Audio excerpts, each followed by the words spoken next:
Bine v-am găsit, dragii mei din Zodia Leu, oriunde v-ați afla. Bine ați venit tuturor pe canalul meu, Tarot Flor de Loto. Numele meu este Nina, pentru cei care nu mă cunosc, și ca de obicei mă bucur să vă am alături, atât pe dragii mei abonați, cum de asemenea și pe cei care poate sunteți noi pe acest canal. Azi voi face o lectură temporală, fără limită de timp, o lectură pe care voi să o puteți urmări oricând doriți sau atunci când apare în viața voastră. Desigur, dragilor, nu uitați un aspect important: voi sunteți stăpânii propriei voastre vieți. Voi vă construiți viitorul, așa că vă rog din suflet să luați decât acele mesaje care rezonează cu voi, iar restul lăsați-le să zboare în univers, pentru că sigur sunt pentru alte energii, alte persoane care într-o mai mică sau mai mare măsură au o legătură cu Zodia Leu. Așa că, dragilor, toți cei care aveți Soare, Lună, Venus, Ascendentul în Zodia Leu, atunci această lectură este de asemenea și pentru voi. Și înainte de a începe lectura propriu-zisă, vreau să fac o mică paranteză. Am făcut-o la toate zodiile, o să o fac și la următoarele lecturi pentru celelalte zodii, și anume, pentru toți cei care aveți o problemă cu timbrul meu vocal, da, cu vocea mea în mod special, am o rugăminte: nu trebuie să fiți răutăcioși și în primul rând evitați să mai vă formați tot felul de prejudecăți vis-a-vis, nu neapărat numai de persoana mea, ci vis-a-vis de poate și de alte persoane. Pentru că atâta timp cât nu știi ce se află în spatele unei persoane, viața ei, sau nu știi absolut nimic despre persoana respectivă, mi se pare lipsit de respect în primul și în primul rând. Nu mai zic că nu este un obicei foarte sănătos să judeci o persoană fără să o cunoști, sub nicio formă. Da? Așa că toți cei care aveți o problemă, poate, cu vocea mea, cu timbrul meu vocal, cu decibelii pe care emană vocea mea, alta mama nu mai face. Asta sunt eu, și dacă eu sunt acea oaie neagră din mulțime și ies în evidență prin această caracteristică pe care o are vocea mea, păi și asta mă caracterizează și mă simt mândră că ies în evidență cu așa ceva. Dar nu este necesar să fiți răutăcioși și să primesc mesaje în care să mi se reproșeze faptul că, domne, din cauza vocii tale eu mă dezabonez. Nu. Asta puteți să o faceți chiar fără să fie nevoie de această mică răutate, mică împunsătură. Da? Bun. Și cu asta am închis paranteza. Asta așa ca să spun tuturor celor care se pare că au o problemă. Nimeni nu vă obligă nici să stați, nici să mă ascultați. Nu pot să mulțumesc pe toată lumea și sunt perfect conștientă de lucrul ăsta. Și chiar și pentru unii dintre voi care vă regăsiți poate în aceeași situație în care sunt persoane care vă judecă fără să vă cunoască, nu le acceptați și nu le permiteți acest lucru. Da? Pentru că fiecare avem în spate propriile noastre experiențe de viață, propriile noastre probleme de sănătate, și eu tocmai de aceea nici nu fac lecturi pentru sănătate, pentru că mi se pare un lucru care ține strict de noi, de un lucru personal, intim. Da? Bun, haideți să începem și să vedem care sunt energiile, situația în care se află, dragii mei din Leu, aceia care n-au nicio problemă cu timbrul meu vocal. Sunt un pic grea, dar și uite că vorbim de un lucru, dragilor, trebuie să vă spun am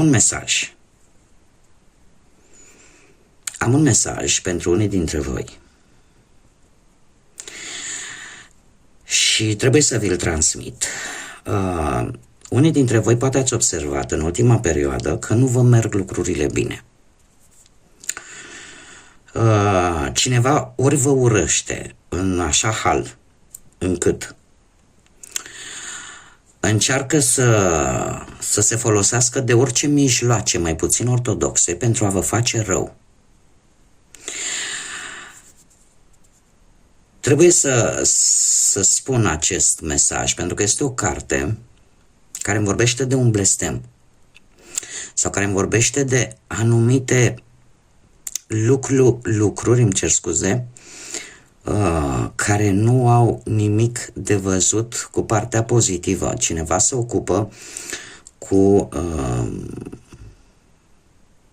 un furt poate de energie, un furt poate de spor. Am o rugăminte pentru cei care considerați că vă regăsiți, și nu neapărat o rugăminte, eu aș zice mai degrabă un mic sfat, pe care cine vrea le ia în considerare, cine nu, nu.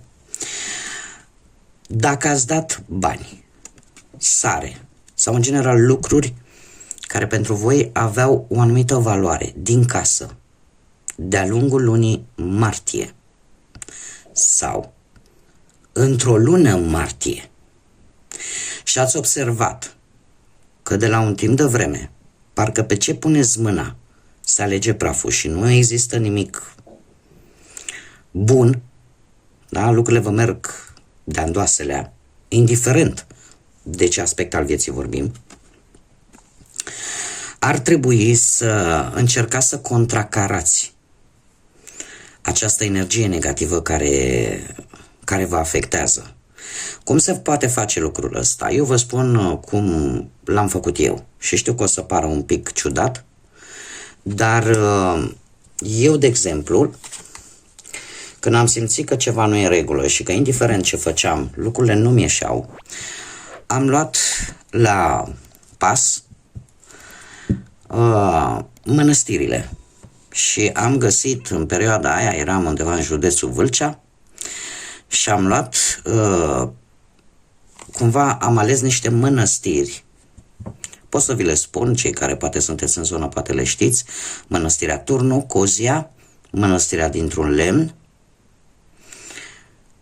și am mai fost la încă una, unde am dat acatiste.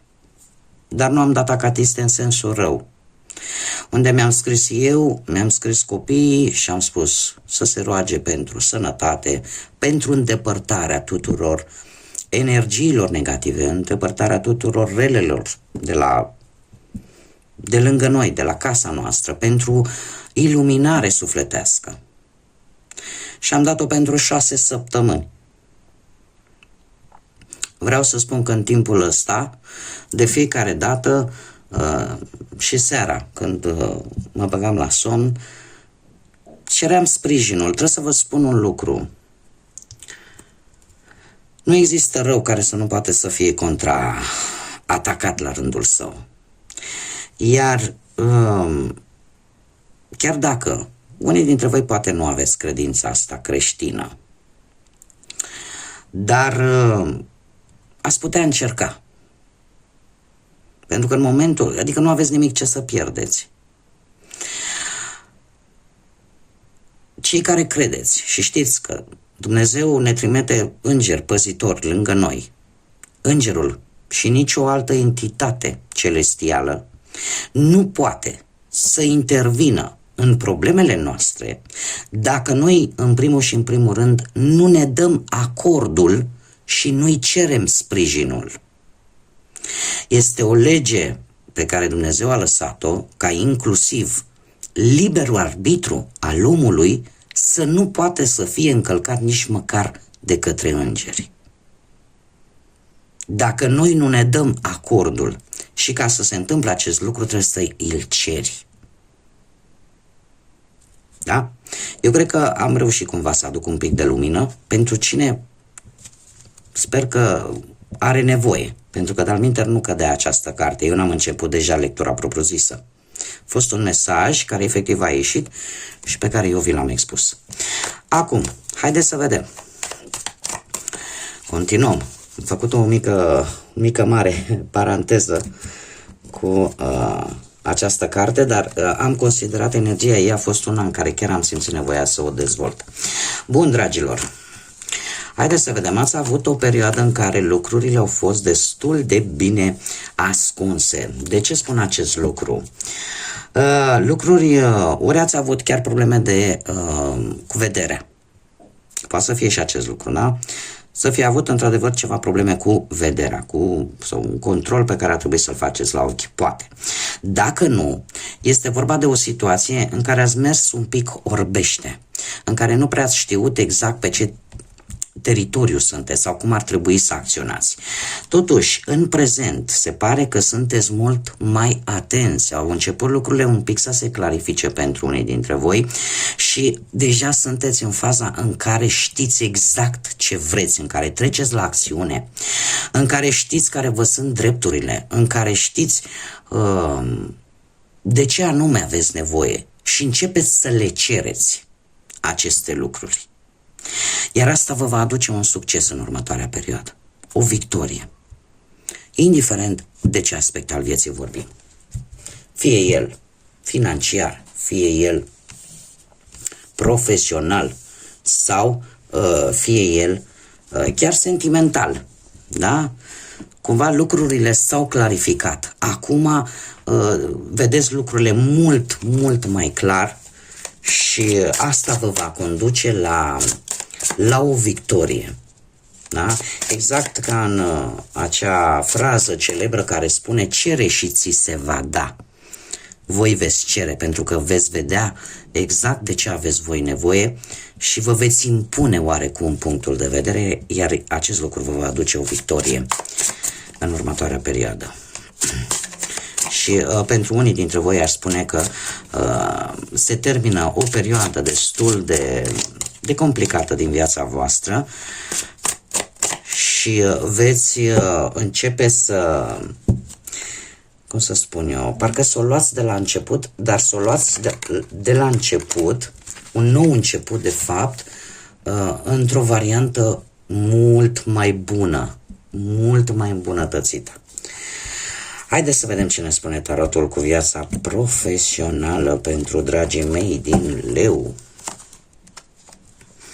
Da, dragilor, ați avut o perioadă destul de complicată, cu nopți nedormite, cu stări de stres, cu o stare de angoasă și de tristețe, aș spune. De ce? Pentru că unii dintre voi, cu ceva timp în urmă, ați avut parte de o așteptare tare dificilă și în așteptarea unui job posibil,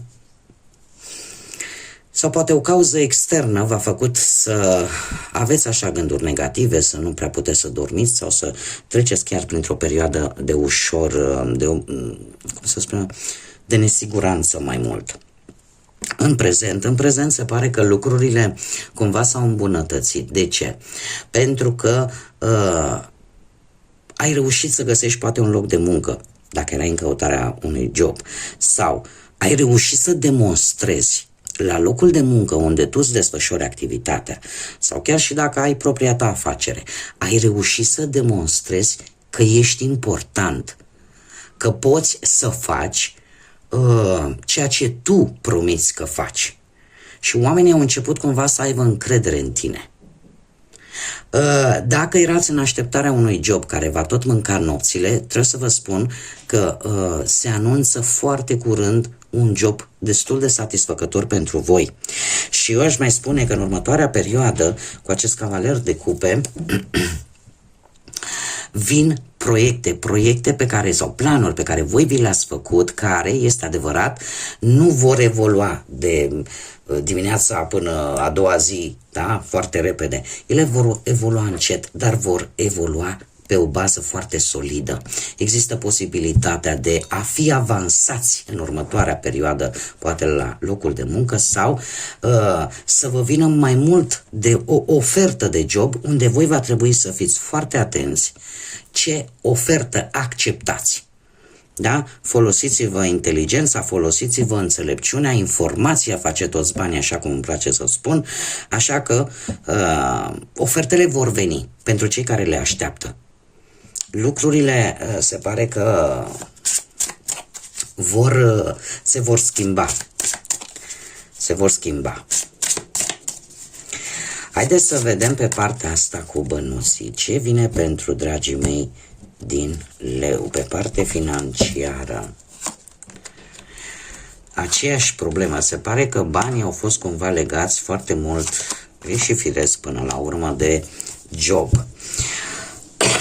Ați avut o perioadă în care s-a pus o mare presiune pe finanțe, poate anumite datorii, poate anumite cheltuieli. A fost necesar chiar să nu știu, să încercați să vă organizați cât mai bine în așa fel încât să puteți să faceți față tuturor acestor probleme la nivel financiar. În prezent avem pusnicul, nu știu dacă zodia Fecioară vă spune ceva, și care este relaționat cu banii, dar pusnicul îmi vorbește de o situație în care cumva ai reușit cumva să echilibrezi un pic finanțele și este aici o situație prin care voi ați mai trecut, unii dintre voi ați mai trecut undeva în trecutul vostru. Și ca și cum ai zice, știi, eu atunci am reușit să ies din respectiva situație. E ca și cum ați căuta un răspuns într-o experiență din trecut, în care probabil v-ați confruntat cu o situație similară cu care v-ați confruntat în ultima vreme și cumva încercați să găsiți răspunsuri. Acum, poate să fie asta, dar poate să mai fie și înțelepciune. Sunteți într-un moment în care experiențele trecutului pentru voi sunt foarte importante și mai ales în ceea ce privește banii. Tocmai de aceea, în acest moment, sunteți destul de echilibrați, da? Nici prea mult, nici prea puțin, dar cumva experiența trecutului și-a pus amprenta destul de serios pe voi și pe felul în care voi vedeți acum lucrul ăsta cu banul. Următoarea perioadă îmi spune că, cu acest 7 de monede, îmi spune că sunteți într-un moment în care trebuie să aveți răbdare. De ce? Pentru că sunt șanse să începeți un proiect, poate, sau un nou job, sau un nou plan, care cumva nu va da rezultate imediate. Va trebui să așteptați un pic. Dar rezultatele vor veni, roadele acțiunilor voastre relaționate cu o anumită situație financiară, ele vor veni, doar că nu imediat. Și tocmai de aici începe și în prezent voi sunteți un pic, cum să spun eu, gânditori. Chiar unii dintre voi ați zice că sunteți un pic solitari și le gândiți mai mult singurei anumite aspecte în ceea ce privește bănuții. Haideți să vedem cei care sunteți într-o relație. Dragii mei dragi, cei care sunteți într-o relație pe partea asta sentimentală, ați avut o perioadă în care ați simțit că sunteți sărăciți de sentimente, aș zice. V-ați simțit poate singuri sau ați simțit poate că perechea voastră cumva nu vă tratează așa cum ați fi meritat. Sau ați trecut printr-o fază în care ați încercat să evaluați foarte bine situația relației voastre. Și eu aș spune că pentru unii dintre voi e posibil să fie avut anumite adversități la nivel material, iar asta să fie influențat într-un fel sau altul poate relația voastră. În prezent e chiar arcanul vostru, forța, care vă reprezintă pe voi ca și zodie. Și asta îmi spune că în prezent, în acest moment, aveți o relație bazată pe momente foarte senzuale pentru unii dintre voi, în care comunicarea și atracția sunt foarte importante. E ca și cum să zic eu, felul în care voi comunicați este unul foarte, foarte blând și foarte convingător în același timp.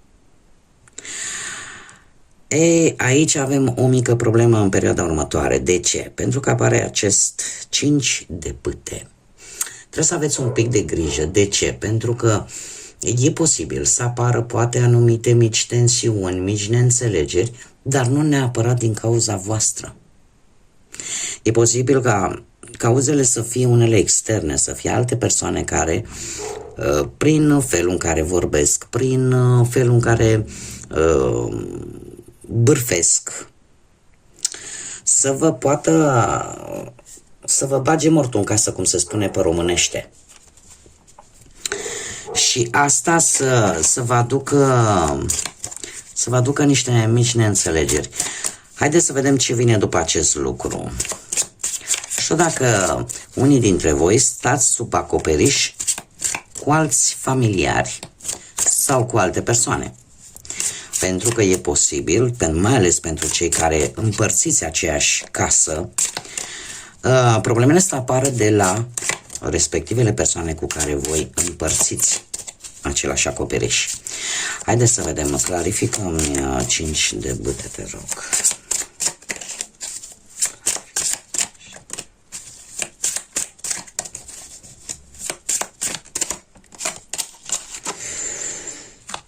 Hei, nu știu dacă alte zodii de foc sau la fel ca și voi, leu, berbec, stăgetător, cineva mai tânăr poate să aibă sau nu o influență. Da? Poate să fie un copil, un adolescent, poate să fie o persoană, cum am mai spus, mai tânără decât voi. Dacă nu vorbim de o energie și vorbim de o situație, acest paj de bâte, mie îmi spune că lucrurile astea nu vor dura. De ce? Pentru că e posibil ca, culmea, perechea voastră să vină cu o veste tare bună, care poate să fie legată, nu știu, poate de o călătorie în doi. Sau dacă apar mai ales dacă apar aceste probleme în relație, ar trebui să vă decideți voi, să vedeți voi exact ceea ce voi este ceea ce căutați voi sau nu. Apare un moment în care unii dintre voi își vor pune această întrebare în următoarea perioadă. Dacă sunt dispuși să facă un anumit compromis în continuare sau nu. Mie, sinceră să fiu, intuiția îmi spune că aici sunt forțe din exterior. Și de ce? Pentru că și aici, într-un trecut nu foarte îndepărtat, voi v-ați simțit, cum să spun eu, v-ați simțit foarte singuri. Ca și cum nu v-ați fi simțit iubiți. Iar asta vine de undeva. Și eu, din câte văd aici, sunt niște factori externi care contribuie tare mult la acest lucru. Bun, haideți să vedem pentru cei care sunt singuri, care din păcate poate au rămas singuri în urma văduviei, a unui divorț, a unei separări sau pur și simplu nu au găsit ei jumătatea, nu și-au găsit jumătatea până în acest moment. Haideți să vedem pentru cei singurei ce ne spune tarotul.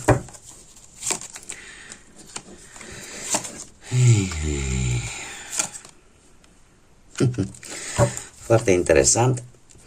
Dragii mei, dragi singurei, burlăcei și burlăcițe, avem justiția. Ați avut o perioadă, nu știu dacă ați avut de-a face poate cu organele de stat, cu organe judiciare, cu vreo hotărâre judecătorească, care poate să fie sau nu legată de fosta voastră relație sau fosta voastră pereche.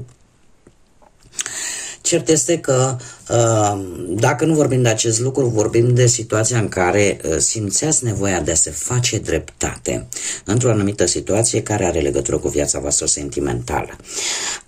Acest paj de spade îmi spune că în momentul actual sunteți foarte nerăbdători. De ce? Parcă nu mai aveți răbdare, parcă simțiți că ceva vă lipsește în viața voastră.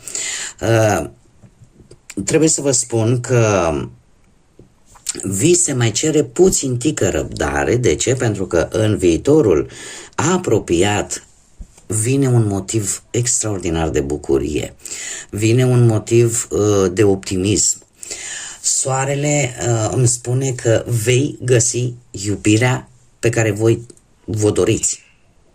Doar că trebuie să lăsați ca timpul divin, pentru că acest paj de spade, într-adevăr, ne vorbește de foarte multă nerăbdare. Nu știu dacă aici apare implicarea unei energii mai tinere decât voi și care să aibă legătură cu zodiile de aer, Gemeni, Balanță sau Vărsător, dar apare într-adevăr această stare de agitație, de nerăbdare, da?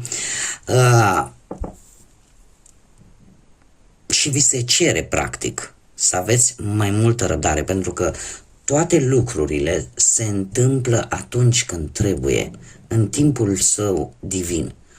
Dar nu trebuie grăbit și se pare că nu va mai dura mult. Da? Nu va mai dura mult și dragostea vine și pe strada voastră. Un motiv de bucurie veți avea. Un motiv de bucurie și eu aș spune că acest motiv de bucurie, paradoxal, e posibil să vină tocmai de la, cum am mai spus, un personaj tânăr, care poate să aibă sau nu, fiind o lectură generală, vreo legătură, cum am mai spus, cu zodiile de aer, Gemeni, Balanță sau Vărsător.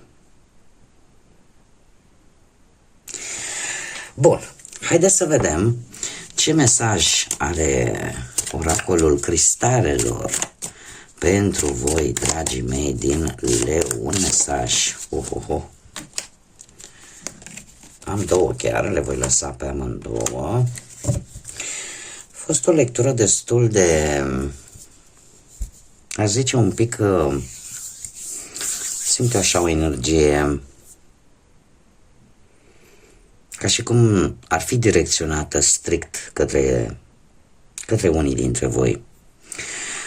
Haideți să vedem ce ne spun aceste două mesaje. Avem Citrina, care ne spune în felul următor, că te preocupi aproape degeaba. Eliberează-te de greutatea preocupărilor și a grijilor și lasă ca Dumnezeu să caute soluțiile în cea mai bună formă de vindecare. Nu știu cât ar mai fi de comentat la acest mesaj, mie mi se pare unul foarte clar.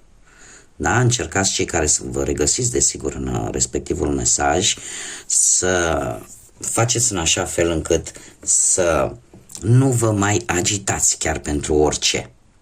Da? Și lăsați, pentru că fiecare, cum să spun eu, nebănuite sunt căile Domnului și de fiecare dată își va găsi o rezolvare, chiar dacă nu atunci neapărat când ne dorim noi. Și avem Jadul, care ne vorbește de o stare de bine. În sfârșit, vei reuși să-ți recuperezi sănătatea și starea ta de bine. Atât de simplu. Atât de simplu. Acum, este o premieră. Voi începe să folosesc un lucru pe care l-am studiat și eu și am hotărât să-l împart cu voi și e prima dată când folosesc zarurile astrologice și vreau să vedem ce ne spun aceste zaruri, ce altă situație sau ce sfaturi vin aceste zaruri pentru dragii mei din Leu. Foarte interesant. Avem casa a treia, zodia Rac. Dați așa.